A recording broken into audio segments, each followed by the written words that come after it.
I'm advising a number of different businesses right now that are excellent in technology, excellent in healthcare, excellent in engineering, brilliant things that they're doing. However, blind spot, and they realize it, the legalities, corporate formations, the laws, the Byzantine laws that are out there.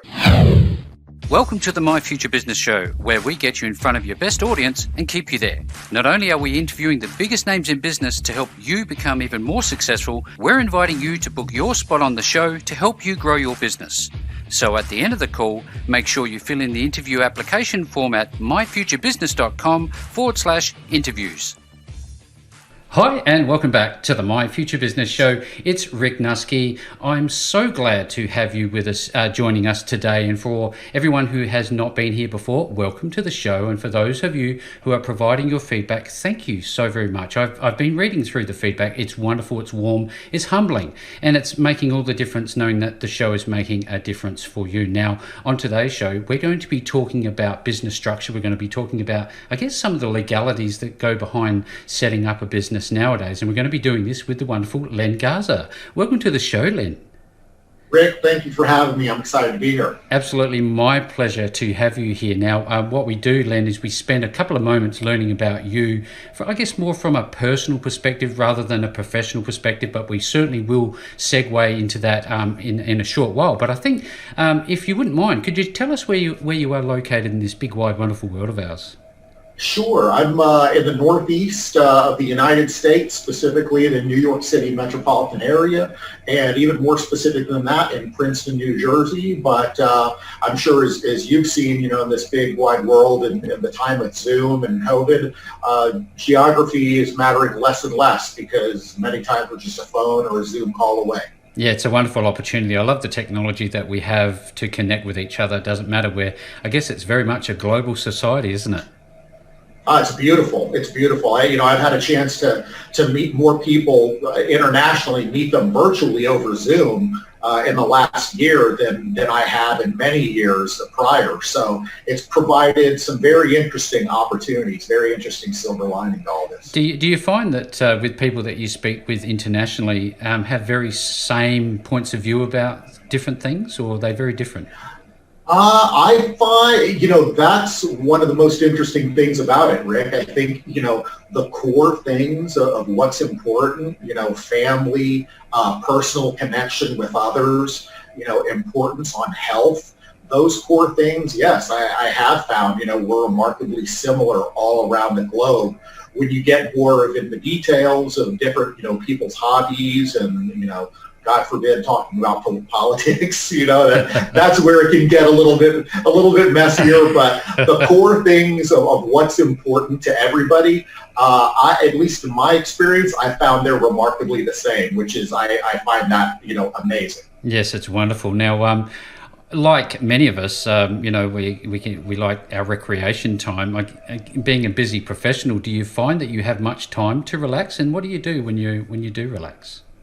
Do you have any sports? Yeah, that's an excellent question, Rick. It can be tough. It can be tough with anything, and I make it a point. It's part of my quality of life, and it's very important to me. I make it a point to be physically active. So whether that's just taking a walk down the block or around the neighborhood, typically I like something a little bit more rigorous. I have an exercise bike here at home.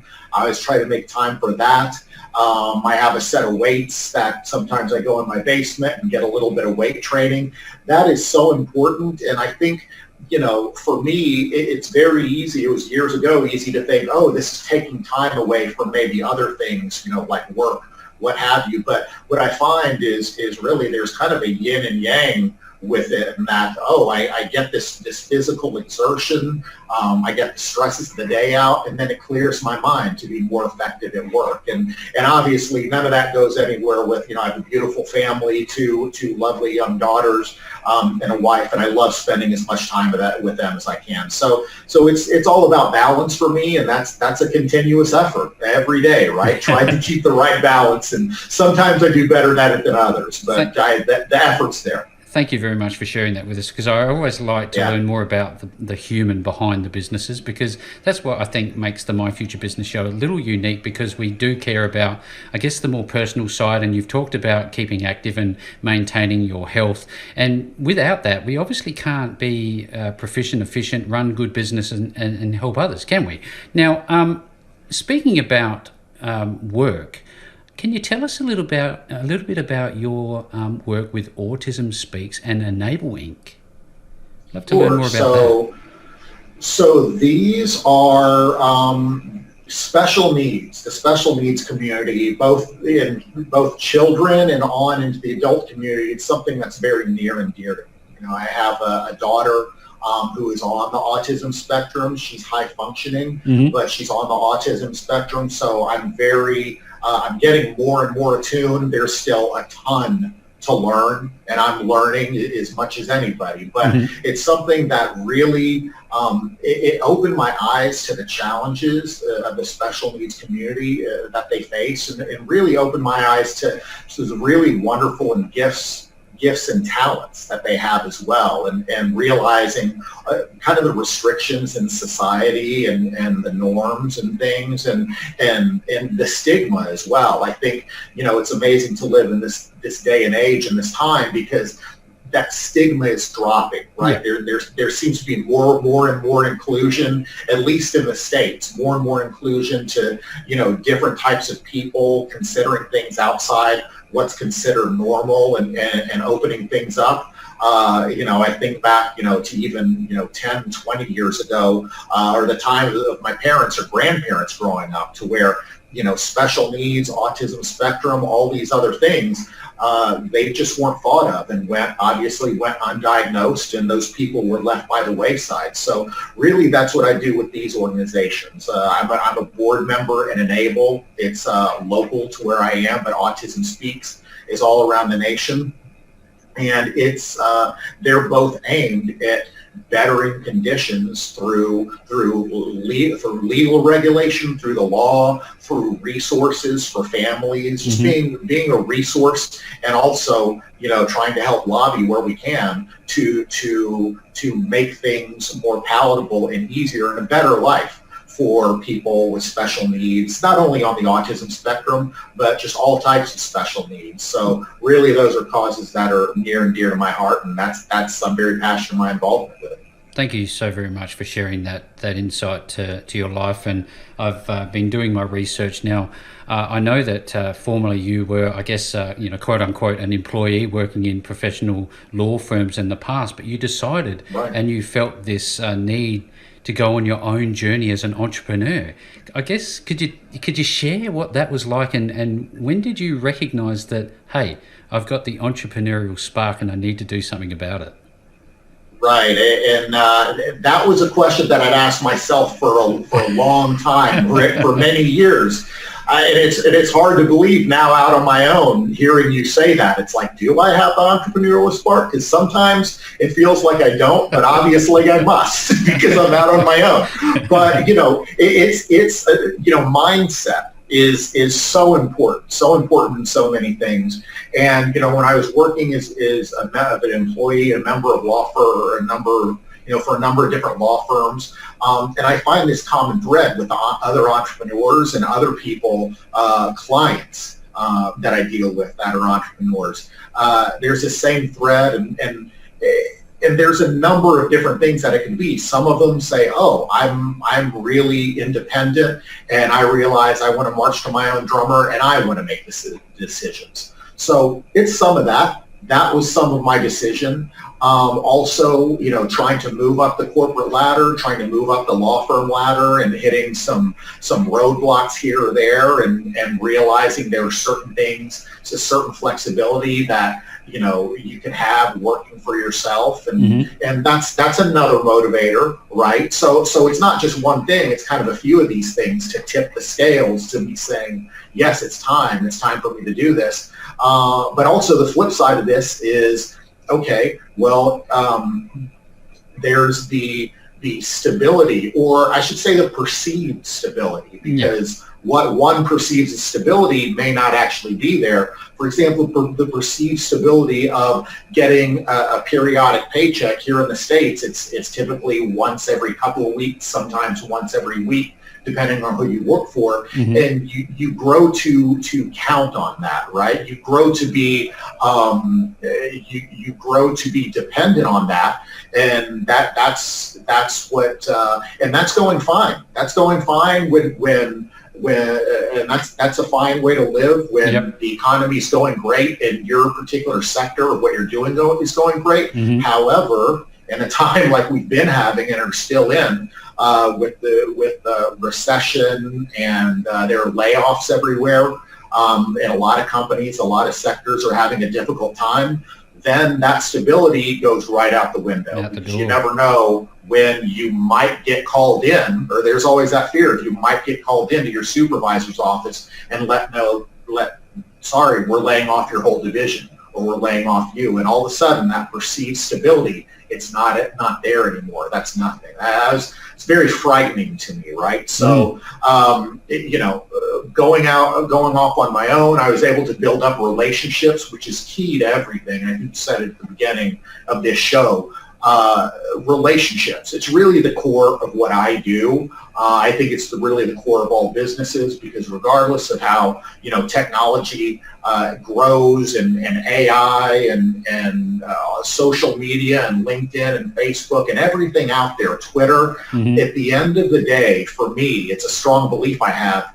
it really comes down to the personal connection. So you can connect with somebody online, you can type something on your keyboard or your phone, but at some point to really build that relationship and to actually get them a client, or vice versa, for a vendor to get me a client, or any business to be done, we're eventually going to have to, sit down somewhere, whether that's sit down over a Zoom call now, before and after the pandemic. Whenever this is all over, I look forward to scheduling more dinner, lunch meetings, coffee meetings over breakfast, really sit down in real time and talk to people, build relationships. And you've already done that a big part of this call, Rick, by, not just talking about business, but finding out more about the person on the other side. Everybody is more than what they do. So find out, if they're willing to be open, and you're willing to be open, that's the best. Find out about who they are as a person. What makes them tick? What do they like to do? And that's highly enjoyable for me. I love that. So weaving that into my business life, and not really having a dividing line there, but just realizing this is a way to connect with other people. I just so happen to be a business attorney, and enjoy connecting with them in that way. But really, that is a means, it's an important means, but a means to an end of connecting with people, providing value, trying to enrich their life through legal services and any other way I can. This is all about stripping away those top level elements, such as businesses and the things that we're talking about, and to recognize that we all have 2 feet and a heartbeat. We all have feelings, dreams, and aspirations, and I think this is what this call is bringing out. So thank you so very much. Now, I'm all about bringing out pivotal moments in career paths.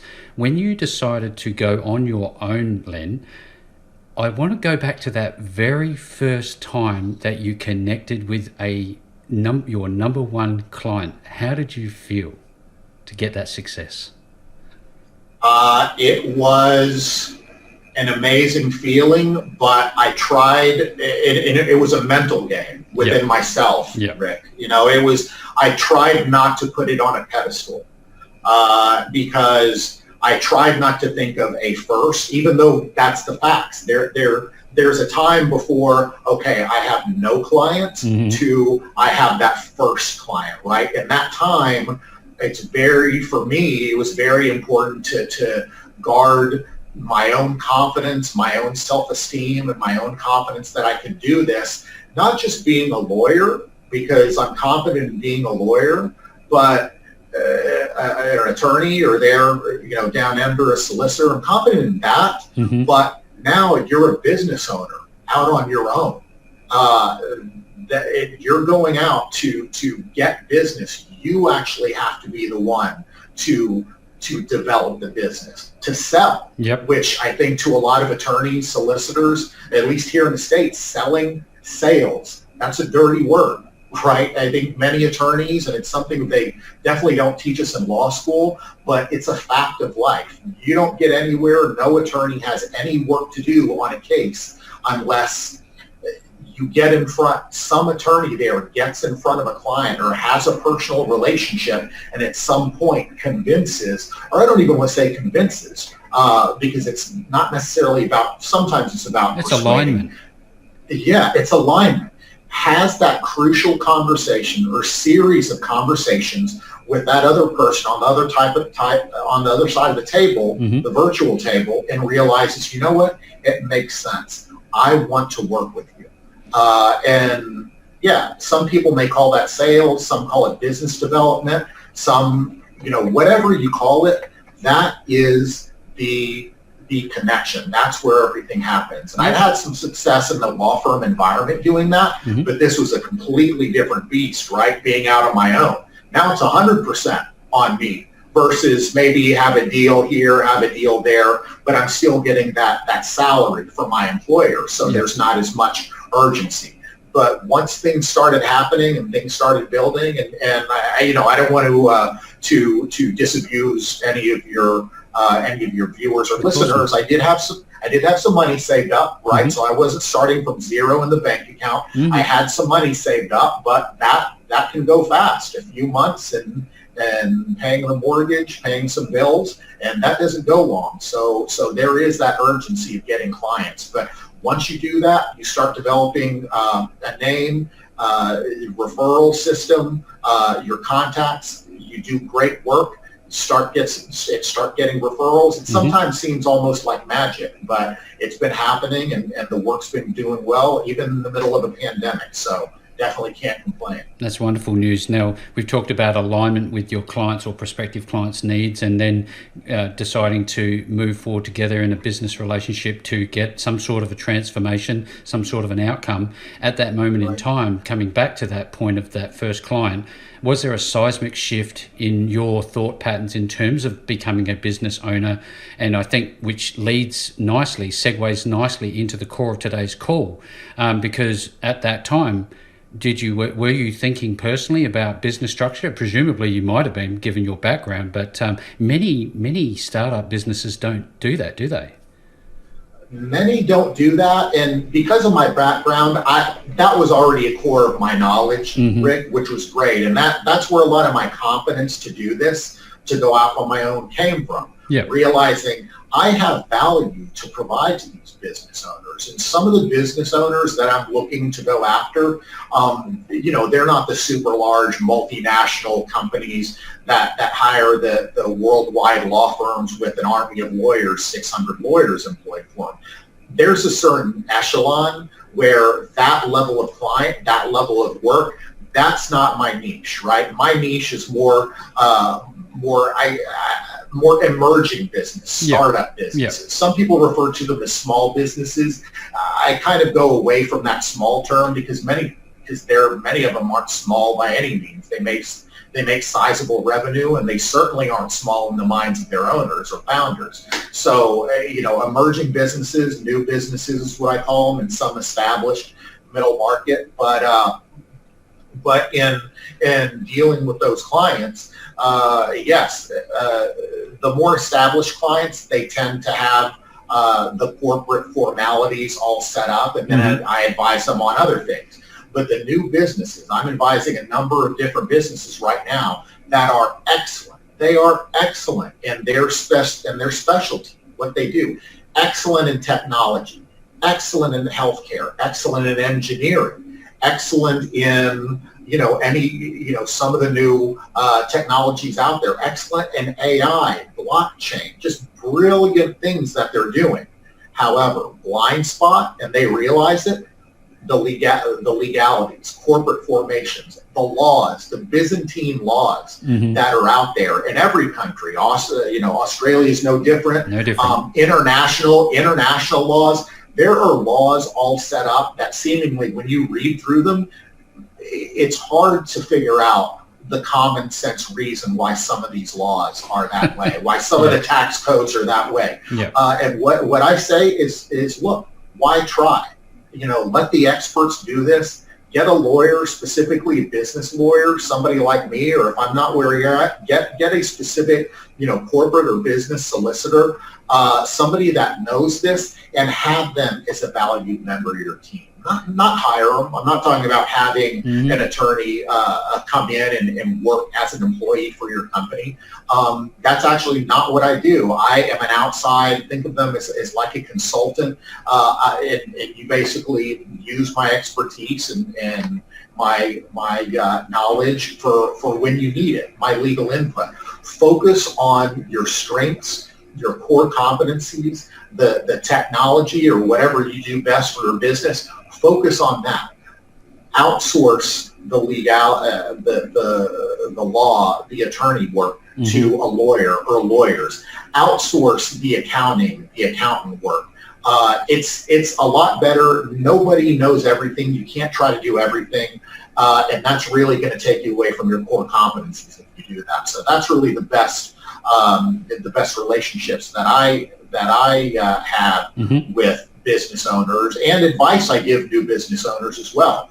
Don't try to do it all on your own. I know, as the word entrepreneur, you think of striking out on your own, but that doesn't mean you do it alone. You have other people you lean upon, other consultants, other trusted advisors, and you have those as part of your team so you can get over the learning curve faster, get over multiple learning curves faster, and you can get hopefully be successful faster and miss some of the same, I don't want to call them rookie mistakes, but some of the rookie mistakes, miss some of the common mistakes that new business owners make just by learning from your advisors and mistakes that others have made. So you can leverage that and make your business more successful. You hear about businesses scaling because they have a professional team of individuals behind them, and I think that's exactly what we're talking about now.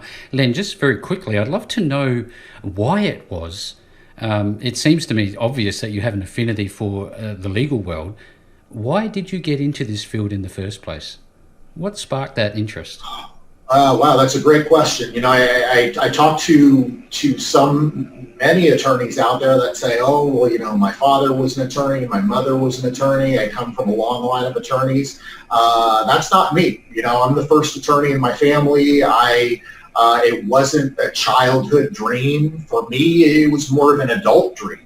I didn't realize until later, a second career, once I finished post-secondary education, called undergrad here in the United States.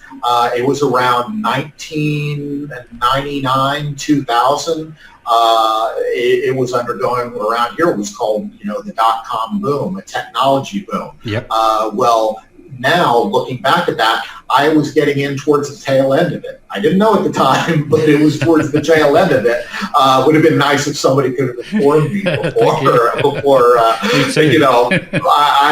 I underwent some tough times there. But there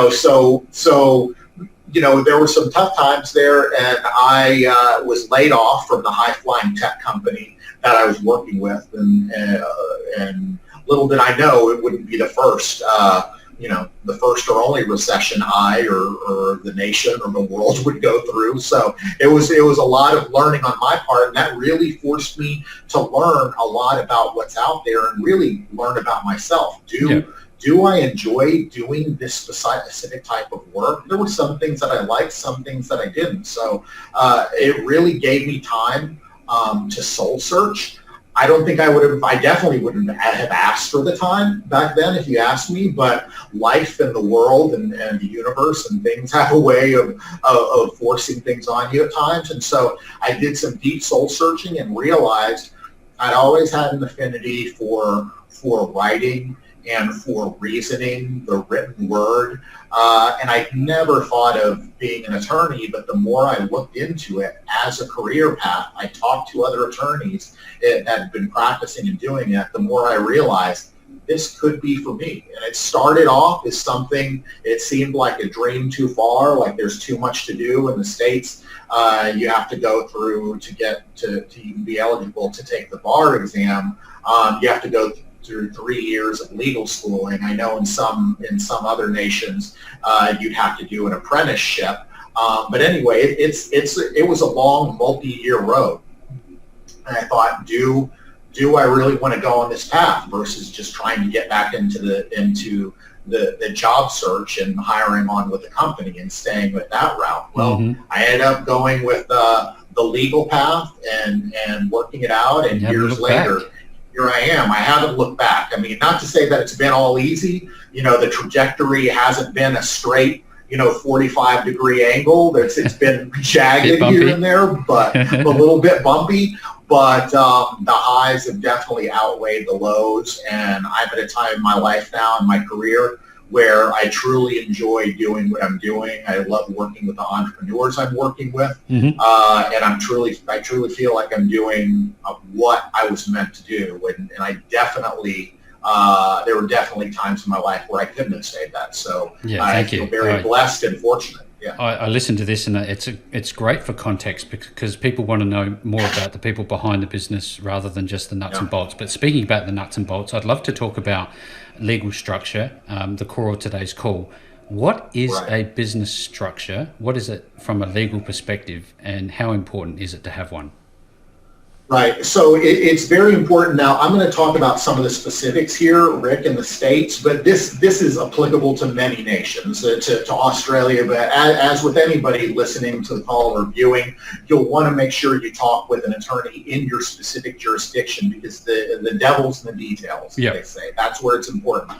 But overall, the importance breaks down to this. So a legal structure is it's really a made-up construct. It's a government-made construct, right? There's really no such thing as a corporation or a partnership or like as they're called in the States here, limited liability company or corporation, LLC. These are all creatures of legal statute. Governments create them. So they create the rights they have, the protections, potential liabilities, potential protections from liabilities, all of these things. Well, to be able to get all of those powers and potential tax advantages, you have to be organized correctly under the statute. You have to play by the government's rules, right? They're not going to let you get all these protections from creditors, protections from certain types of lawsuits, tax advantageous structures. They're not going to let you benefit from all that unless you play by their rules. And where are their rules? Well, many times they're hidden in these Byzantine statutes, rife with legalese. I say legalese euphemistically, but many times as a lawyer reading through them, they take me reading over them, even with my well-trained eye, 2 or 3 times just to get the idea of what the actual statute says. So if it's that difficult for trained eye, me and for somebody who's been through the fire and does this all the time, how much more unattainable is that understanding or knowledge going to be for the untrained eye, someone not trained in that? So in looking through those things, I'm able to say, look, these are the specific requirements. And any business attorney who's been doing this is able to do this. That's why they're such a valuable advisor to the new business, able to say, look, and this is how I start everything with the business. It's not really what can I do for the entrepreneur, because I don't know that yet. The best answer would be, I want to find out about the business owner, the entrepreneur. What are they looking to do? What's their vision? Yeah. If they tell me what they want to do, oh, Len, I have this great business idea. I think it's going to be great. I think it's going to get me a lot of money. And then maybe in 5, 6, 7 years, I can sell. Oh, okay. That's helpful for me to know, because they're getting into this with the idea of hopefully being so financially successful that they want to sell the company to somebody else. So that already gets me thinking, at least in the States, okay, well, maybe the best structure to start them off at, even though it's not as tax advantageous as other structures, is a corporation, a C corporation under our specific laws. That is, as opposed to starting off with an LLC, limited liability company, or even an LLP, limited liability partnership. Now, if they answer that question a little bit differently, they say, no, Len, I want to live with this. I'm not looking at selling this off in 5. A common question I ask is, if I told you in 3, 5, 7, 10 years that you were still with this business and maybe not involved to the day-to-day, maybe you have another manager doing that, but you're still heavily involved. A substantial amount of your time and energy is still devoted to this business. What would you say? Does that sound like a good idea to you? And some business owners say, yes, Len, this is really what I want to be my legacy. This is what I want to build. I'm not just getting into it with the eye towards selling in 7 to 8 or 9 years. Then I could start advising them about different ways, sometimes an LLC. Also, then we're talking about what jurisdiction do we establish in this state or another state, depending on where their business is. So the decision tree can, it starts from 1 or 2 questions, and then it branches off, depending on the answers I get, into many different questions after that. And then at that time, I diagnose or really get to the bottom of what the entrepreneur, what the business owner is looking to accomplish. And then only at that point do I offer my advice, like, look, given from what you've said, I think this is the best structure for you, and here's why. Yeah. Based on what you said earlier, you care about taxes more than anything, or no, taxes are important. The more important thing is for you to potentially be more attractive to future investors and having your equity structure set up correctly. So knowing those details allows me to provide a highly customized response, and that's my value to them, rather than them, deciding to go on the internet and trying to do it yourself and getting some cookie cutter response or form that doesn't really match their situation. So that's really the value add. Absolutely. There can be some dangers in doing this on your own, just like filing taxes every year. And why bother making it difficult for yourself when you can come to somebody like yourself, Len? Now, oftentimes I hear, the idea of a sole proprietor going for LLC. So you're willing to obviously work with individual entrepreneurs and I guess teams or groups in a business? Absolutely. So the people that I work with most, single entrepreneurs, yes, I work with them. There's a lot of consultants, professional service providers out there that I work with. And what do I mean by professional service providers? Well, typically these other attorneys, accountants, consultants, maybe architects, anything where their services, and I've heard it called by another banker, look, the value of what they provide, if the value of what they provide, they take it home every night in their briefcase and in their head, that's what I'm talking about. I work with them. I also work with other companies that develop products, consumer goods, things like that, manufacturing. I work with them as well. But yes, everything from the solo entrepreneur, help them get set up, to a partnership, a couple of people. I have quite a few clients who are husband and wife couples, or 2 people who left the corporate world, 2 or 3 people, founders that left the corporate world and want to start their own own business idea that has been ruminating with them for a while. And they want to make sure that they're set up properly, help them. And then even once those businesses are established, now they're thinking about growing. What do they need to do? They need to think of compensation plans.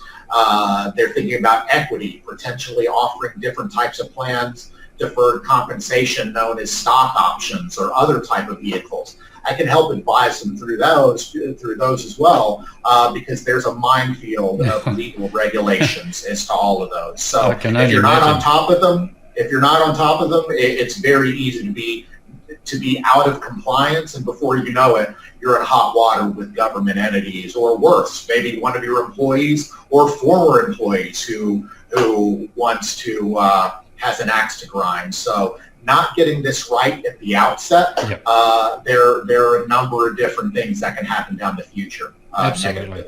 And this is why I know for a fact there will be a lot of startup entrepreneurs and those who have even actually got established businesses, Len, will be listening to this going, you know what, I'm not sure about my structure. So with all that being considered, Len, when people want to work with you, where will they find you and what are the steps that you take them through, please?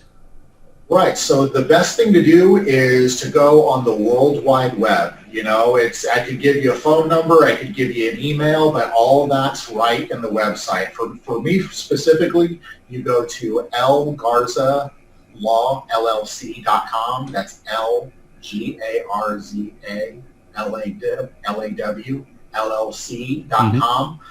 You could just as easily go in your search engine and type Len Garza, lawyer, and that'll come up. The top thing that comes up, or one of the top things that come up. And then you'll go to my website and really tell you in detail more of the things I do, my core focuses, what I specialize on.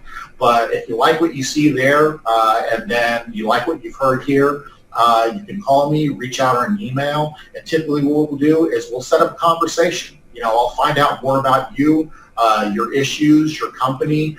Why are you looking to engage a lawyer? Why are you looking to engage me right now? Mm-hmm. Sometimes there are things where, I'm not afraid to tell people if it's a little bit too early in the process and they're not at a stage where they need to retain me. That's fine. They at least know who I am and can keep me in mind for the future. But I deal with many other people who, hey, maybe they should have hired an attorney, me or anybody else years ago, because now they're realizing that, for whatever reason, they're having major milestones happen in their companies. One of the main things is the company's starting to get a lot more revenue, which is great, but they realize, oh, hey, that corporate formation that I did a few years ago on that website, I thought I did a good job, but now it's really important that I have that looked over. So many people that have started off on their own and want to make sure things are done right, they run things by me, and then I'll be able to see the holes or deficiencies in the ways they're set up and get those corrected, hopefully, before anything happens and we get down the road. And I also unravel things after they've already blown up and gone wrong down the road, but that tends to be a lot more stressful, a lot more expensive, but and a lot more difficult. And if they can be proactive and get onto this on the front foot early, they're going to be able to position themselves to avoid those consequences, those pains. And now, if you are listening to this call and you are thinking, you know what, I have some questions, get on the front foot, reach out to Len. I'll be providing all of the links back to GarzaLLC.com for you to establish that relationship, have that initial conversation. And with all that being said, Len, thank you so much for sharing your sage advice on today's call, and thank you for joining me on the My Future Business Show. Brett, thank you for having me. I really enjoyed it. Take care. Thanks for joining us today. If you enjoyed the call, then make sure to subscribe, leave a comment, share us with your friends, and book your spot on the show at myfuturebusiness.com/interviews. And if you're looking for solutions that will help grow your business, then visit myfuturebusiness.com/shop.